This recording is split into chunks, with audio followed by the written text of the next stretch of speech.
Hi guys, James back with another list, and this is actually only the third one of these particular lists that I've ever done. And if you clicked on it, you know this is my top 10 Fear the Walking Dead episodes up till now. Season 7 is currently on hiatus. It's halfway through the season. And the first two I did for this, which honestly don't have barely any views on them, but just to remind everyone that they're there. And I didn't do them just for the views, I did them because I wanted to talk about them. And they were the top 10 Lost episodes, my favorite show of all time, and top 10 Walking Dead episodes, another one of my, I believe, top 5, maybe top 3 favorite shows of all time, which is still currently on. It's in a hiatus between the first and second part of the final season 11. Anyway, getting to the point, I realized there were some more TV shows that I wanted to talk about, and after going so long, without doing those two lists, which I think I did back to back, I figured it was time to just change things up a little, because I do have several shows that I can do these lists for. Whether or not anybody wants to watch them, I don't know. I want to do them, and if you want to watch them, great. So, this is top 10 Fear the Walking Dead episodes. Fear the Walking Dead, spin-off of The Walking Dead. For years, they were two shows running like this. And you had The Walking Dead started with Rick getting shot. He's in a coma.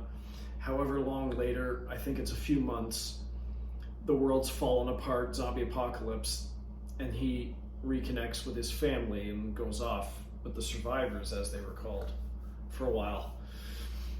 And then Fear the Walking Dead starts with the onset of the zombie apocalypse. So pretty much Fear the Walking Dead started while Rick was in a coma in the hospital. Now, Fear the Walking Dead is going on because Fear the Walking Dead started a few years after Walking Dead. And then Walking Dead, there were some time jumps, but very, very minor ones, like weeks, months. And then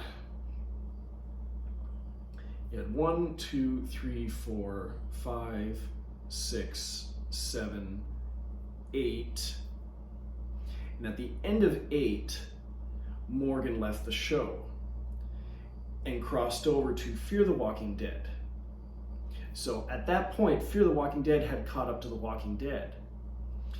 And then Walking Dead goes into season 9, and 5 episodes into season 9, Rick leaves the show, and then they do like a 6-year time jump. So it's almost like Fear the Walking Dead catches up, Walking Dead goes, ha ha, suckers, and jumps ahead again.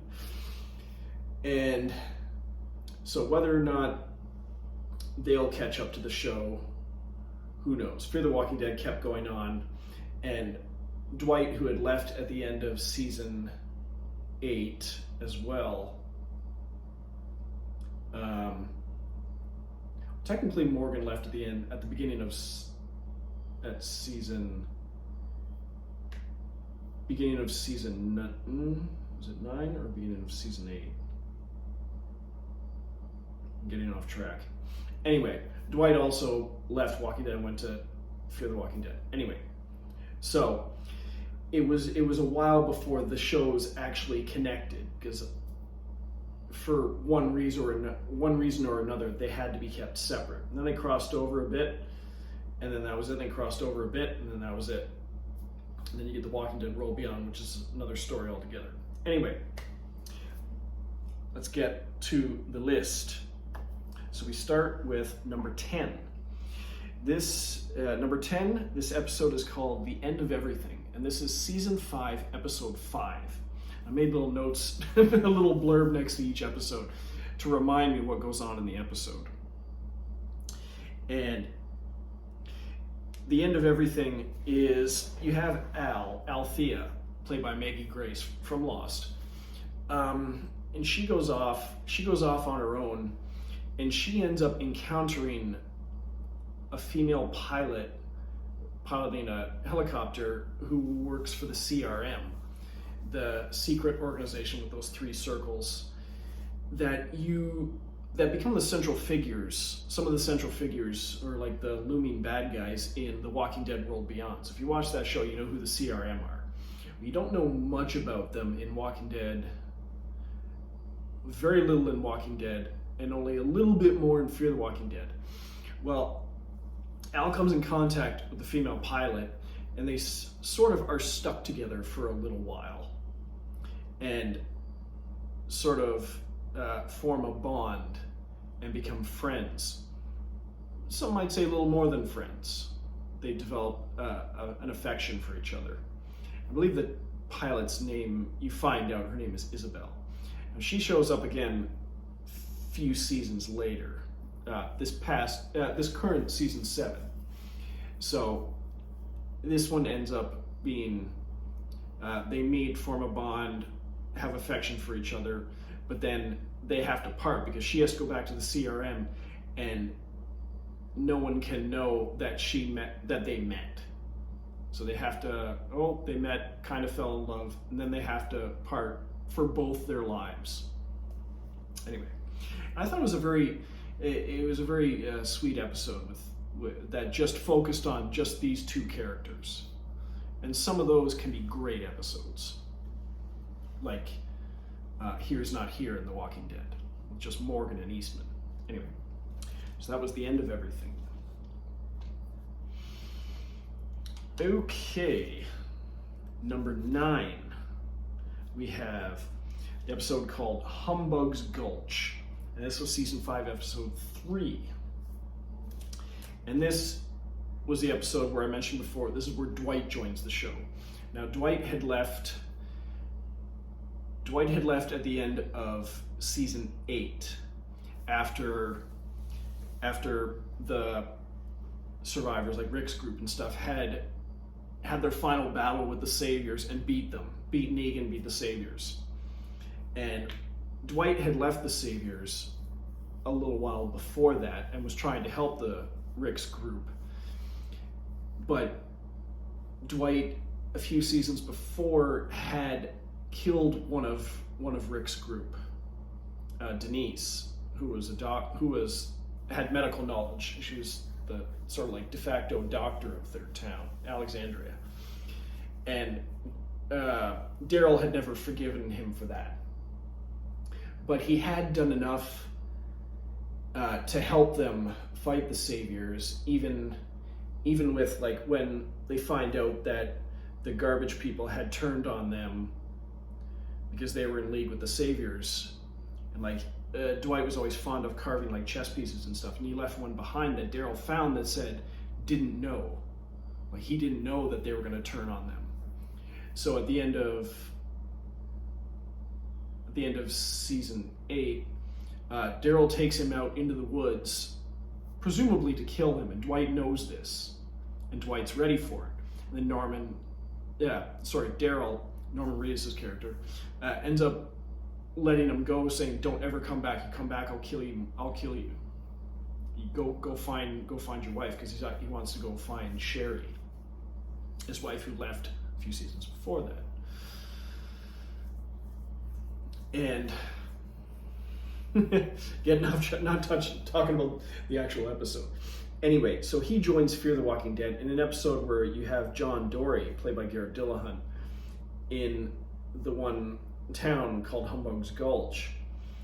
And it's not so much important about what goes on in the episode, is that all of a sudden John and Morgan are there, and all of a sudden, like, it was like in the trailer for it, if you saw it, it was just like, you see like Morgan, and you see Morgan's like, Dwight, and it's like, holy shit, Dwight's on Fear the Walking Dead, which was great. So I know I didn't talk about the actual episode that much, but it's the backstory that led up to it. That was Humbugs Gulch. It was just great to see Dwight again. Character leaves one show, you hope that they'll come back, and then when they show up on like a spin-off show, it's just about as good. And Dwight gets a lot more. He's more in the forefront of Fear the Walking Dead than in Walking Dead, because Walking Dead he was just like a lackey for Negan, and then just kind of in the background when he was with Rick's group. Anyway, number 8, we have an episode called Alaska. And this is season 6, episode 3. And this ties into the episode I just talked about, because this is the episode where Dwight and Sherry are reunited. Yet Dwight's working for Virginia's group with Al. They all got scattered and split up all over the place, working in different places for different people. And they go on their own kind of mission. They have their own ulterior motives, and they hear radio chatter and stuff. And the episode's great, but the thing is, at the end, they're in a building and they hear over the radio, blah blah blah blah, and Al hears over the radio. Althea hears some of the radio that. This is like whatever, but Dwight recognizes a voice, and he says, honey, because that's his nickname for Sherry. And the episode pretty much ends with him running down stairs and running into the alley, and there's Sherry at the end, who he hasn't seen since I believe the end of, I think she left. She left in season 7, I believe. Either in season 7 or early in season 8. 7, because she helped Daryl escape from the Savior's compound, the Sanctuary, and took off and left a note at Dwight and Sherry's meeting place saying like honeymoon or something. And so she had been gone, and Dwight's been looking for her all this time. And they finally come back. And so she's on the show, and she's always traveling with Dwight on Fear the Walking Dead. So it was great. Okay, number 7. And this one's, I forgot to look up what this title means, but the title is Sicut Cervus, C-I-C-U-T, and then C-E-R-V-U-S. And this is season 2, episode 6. And this is the episode where Strand and the group are going down to Mexico, and they're essentially going down to meet up with a friend of Strand's, and he's a good friend of Strand, and I'll talk more about this in the next one because it ties into this one. It's just one I like a little more, and it's Strand's friend. They're going down to stay with him to get some help from him, and it's Dougray Scott. And just over the course of the episode, walkers end up getting in onto his property, and he gets bit, and he's going to die. And it's pretty sad. They have some touching moments there, and I thought it was. Again, it's what I'm going to talk about in the next one. The relationship they had, and I thought it was it's always great when you have a show you love and then they bring in a great actor, like a big time actor you know from other stuff, to just either cameo or drop in for an episode or two, and it's just like, oh wow, I wonder what this person's going to do to the show. Anyway. So that was Sicut Cervus. Okay. Oh, actually, it's not in the next one. It's the one after this. So, be patient. Okay, this is number 6. This is an episode called Cindy Hawkins, and this is season 7, episode 3. and this one basically basically focuses on John Dory Sr., Garrett Dillahunt's character's dad, and June, John Dory's, I guess, widow, because they got married, and then he ended up dying. But they're after the end of the previous season, which was season 6, when the dirty bomb or nuclear bomb went off and basically turned the area where they're living into a wasteland. They saved themselves down in a bunker, which was where Teddy, the serial killer zealot turned into a cult leader kind of thing. That's where he was gonna survive while everyone else died. And they're stuck down there because it's still radioactive up top. And this episode is very weird but very good.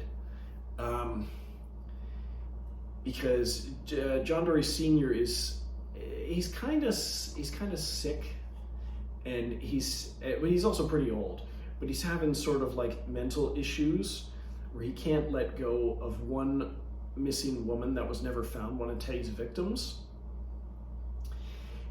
and it's always bugged him because he put Teddy away. Teddy ended up getting out when the zombie apocalypse happened, and it's always bugged him that he never closed that chapter in his past of finding the one victim he could never find.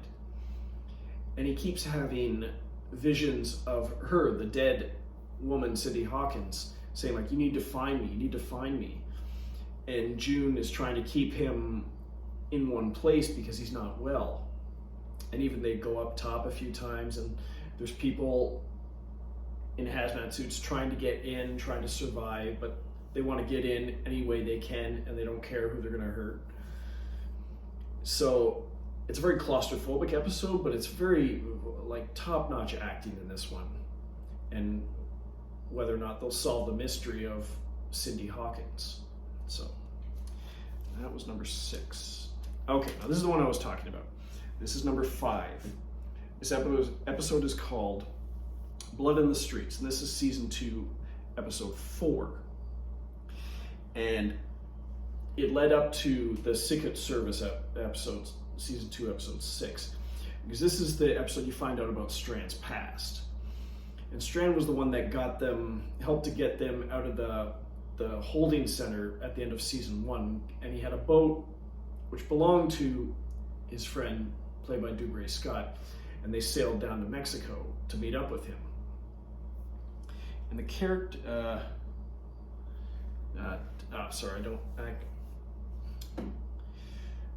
Dougray Scott's character name, is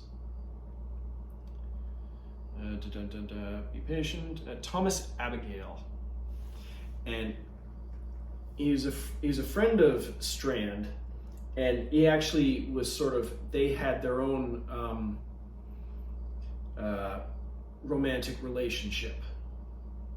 So that's why he was taking Madison and all them, Alicia and Nick and them to Thomas's place, because he wanted to see his I don't think he'd say I don't know if it's boyfriend, very close friend, but they had a romantic relationship. But it's more about Strand's past. Like Strand's a very good talker, very charismatic, very duplicitous, very unscrupulous. He'll manipulate things and say what he needs to get what he wants. And he's a con man. That's what you find out, because they go back to the past leading up to before season 1 started and find out about him. And I thought it was very interesting because it's a window into a mysterious, sketchy character that you didn't know much about. And I thought it was very good, especially also seeing the relationship between Strand and Thomas Abigail. Okay. Sorry if I built that one up too much, but that's what I wanted to say. All right, number 4. Number 4 is an episode called No One's Gone, and this was season 4, episode 8. This was the midway point of season 4. Now, talk about a little bit more, again, on another one, because I have another season 4 episode. But this was, okay, maybe we'll talk more about here and then less about it then. Okay, so in season 4, Morgan had jumped from Walking Dead to Fear the Walking Dead. And so he meets up, okay, I'll talk about it briefly. He had met up with Nick and Alicia and all of them. But Madison was missing, and you didn't know why. Well, in this episode, you find out why. Because the first 8 episodes of season 4 jumped back and forth between present day and it's either weeks to months ago. And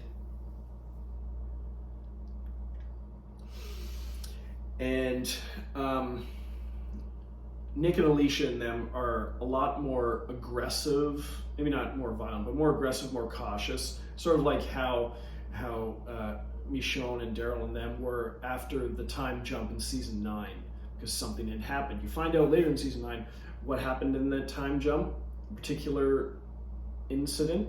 Well, this is what you find out in the first 8 episodes of season 4, where Madison and them found a stadium where they could live and stay and thrive.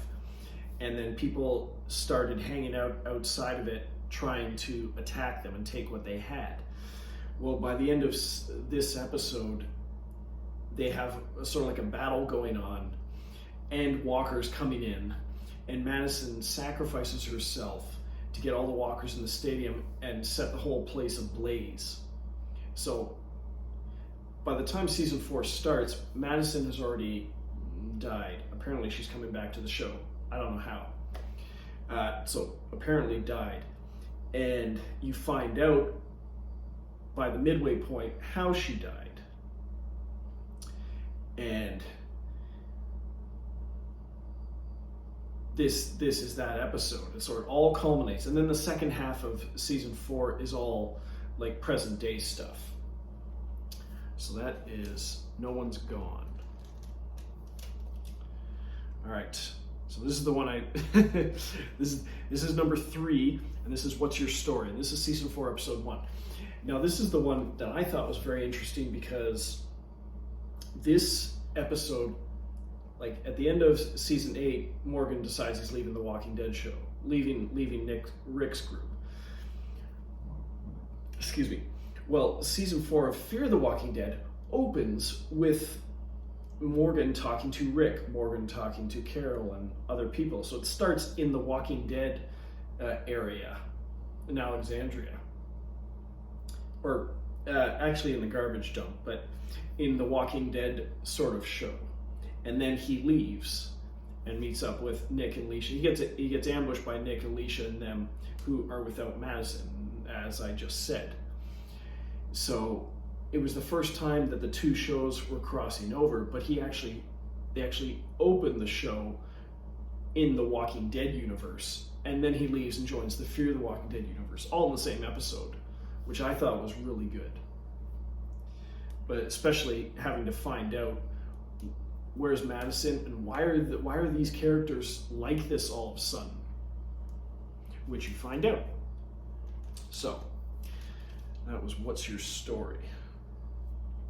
All right, number 2, we have an episode called Laura. And this is season 4, episode 5. You can tell I like season 4 a lot.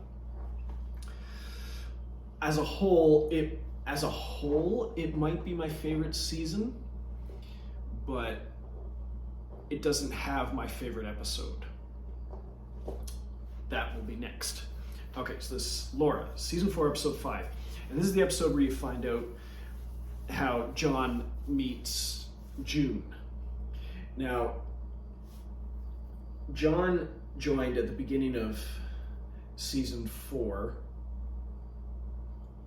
and he met Morgan, and he always talked about he was looking for his June, this woman he loves, who they were together and then she left. And you have some of the other guys meet June. Believe she goes by a different name when they meet her, and she's always like helping them, then has to get away. She's always on the move, always leaving people. Well, you find out that she is actually June, and this is a flashback episode to when June showed up basically on John's doorstep before he met the other Morgan and the other group, and how they met, formed a bond, grew attracted to each other, and basically fell in love, and then she left him. And it was just, it was a really, really great episode, because Garrett Dillahunt, who joined the show and then recently left the show, someone recently left the show, I thought he was a great addition to the show, and I really wish he had been able to stick around longer. I guess he wanted to move on, but well, you never want your favorite characters to be killed off a show or leave a show for any reason, but it happens. So, great episode.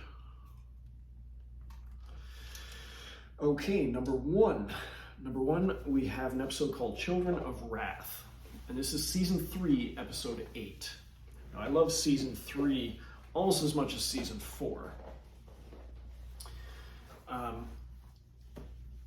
They get out of Mexico, and they end up at the border and apprehended, and they're being held at a sort of like de facto military base. They end up leaving with the military guys and going to, there's 2 brothers who are running the military base, and their dad, I think it's Jeremiah Otto, I believe, who runs his own family compound, and they end up there. This is the first half of season 3, but they're also in conflict with these natives, American Indians, who are at odds with Otto's compound and what he's doing there. And then it ends up coming to a head where, to squash the whole conflict, basically the head of the, I guess, the indigenous group, the native group, played by, I think it's Michael Grey Eyes, who I've always loved as an actor ever since, let me see, Jeremiah, yes. Yeah, Michael Grey Eyes plays Kalataka Walker. I don't know if I pronounced that right. It's been a while since I watched the episode. But I've been a fan of his ever since I saw him play Gooch in Dance Me Outside. And he makes a deal with Madison, say like, okay, we'll leave you alone if you bring us Otto's head. Which she does by the end of the episode. This was a great season because they had like a double episode for the mid-season finale, and then they had a double episode for the mid-season premiere.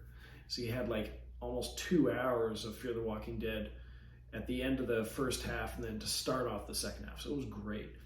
And this is the episode that ended the first half. And what really got me, besides the awesome acting and action and stuff, it was a great episode anyway, but as the episode comes to an end, this song starts to play. And it's like, I recognize this tune. And you listen to it, it's like, holy shit, this is like a heavy metal cover of Stand By Me. And it is so good. It's done by a band called Key Theory. And apparently it showed up in another show, I think The Following or something, which I had only ever seen an episode 2 of. But it worked so perfectly in this one, and I was an instant fan of that band. And yeah, just a great way to end the first half of the season. And probably, well, no, it is my favorite episode of this series for the moment, at least at the moment. Not by a mile, but I'd say by a fairly large margin.